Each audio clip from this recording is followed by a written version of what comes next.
Marie Madiu. So, today I want to tell you guys about a story from West Kalimantan titled The Crying Stone. I hope you guys are enjoyed by my performance. Once upon a time, there was an old widow who lived on a village on West Kalimantan. Every day, she works really hard collecting firewoods to be sold on the market. But for what?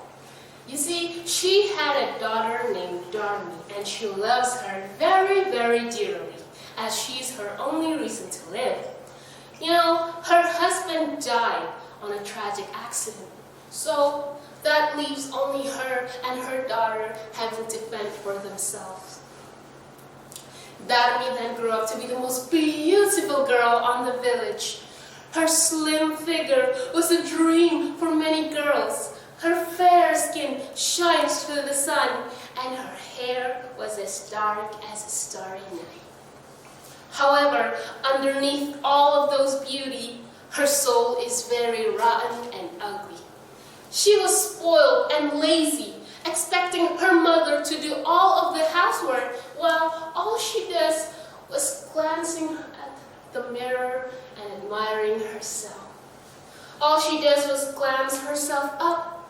She never really cared about her mother. On one day, Darmi saw that her friends are getting new clothes, so fear of missing out, she had to get one, no matter what it'll take. So she begged at her mother for it. At first, her mother was very, very torn because she knew about Darmi's pride. But how can someone prioritize buying clothes when they themselves can't even put rice on their mouth?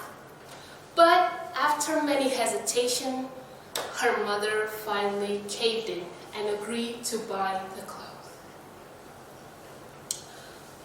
So, on the next morning, they had a conversation.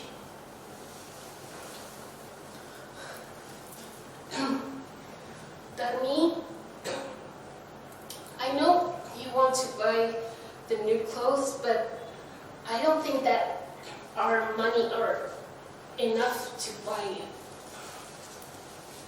Huh?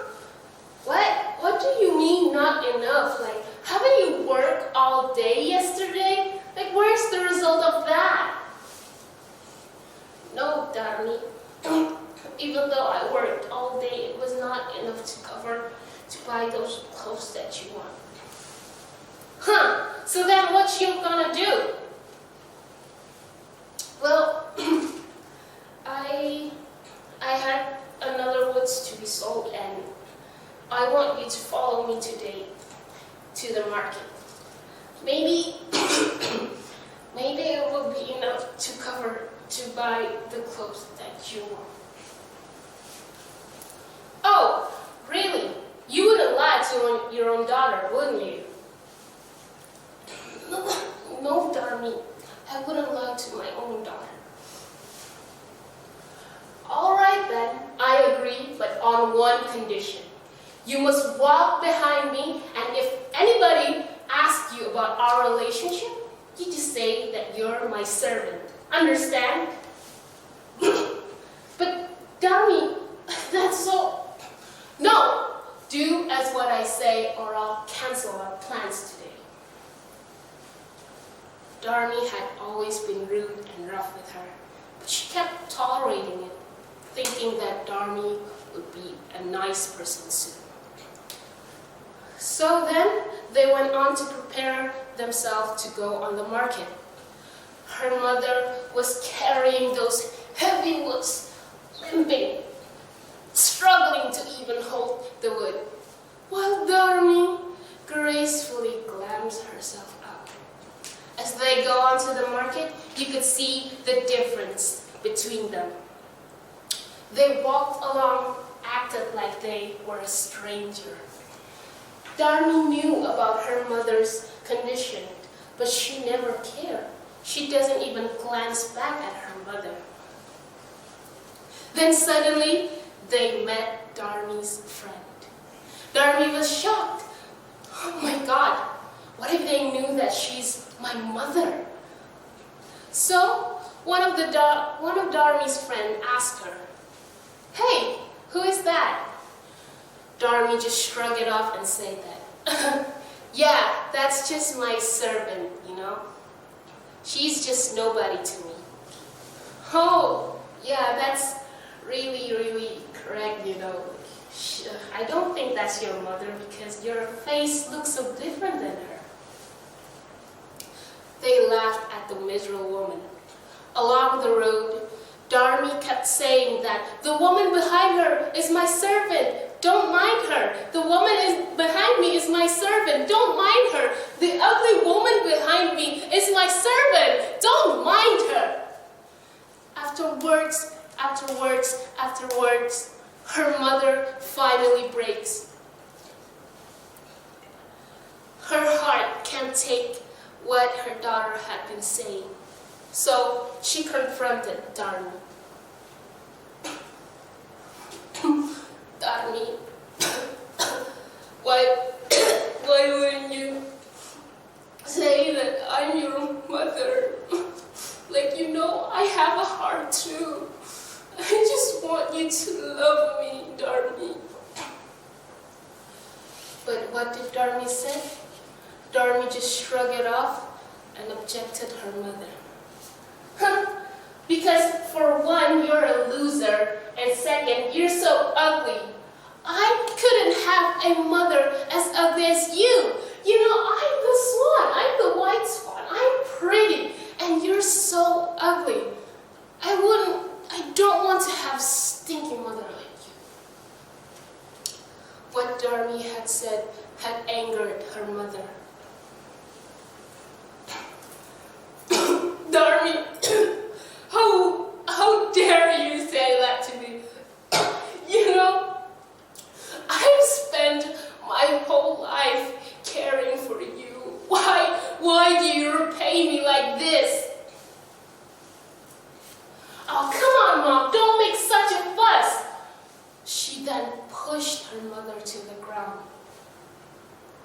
Her mother, limp and weak body, couldn't stand up. "Oh God, how dare you push me? What did I do for you? Why did you do this to me?" Dharmi just shrugged it off. Dharmi doesn't care about her mother's loathing.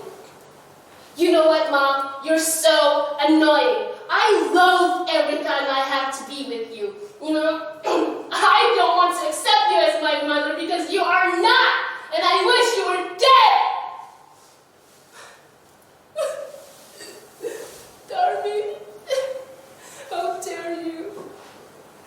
For 9 months, I have split my whole body for you.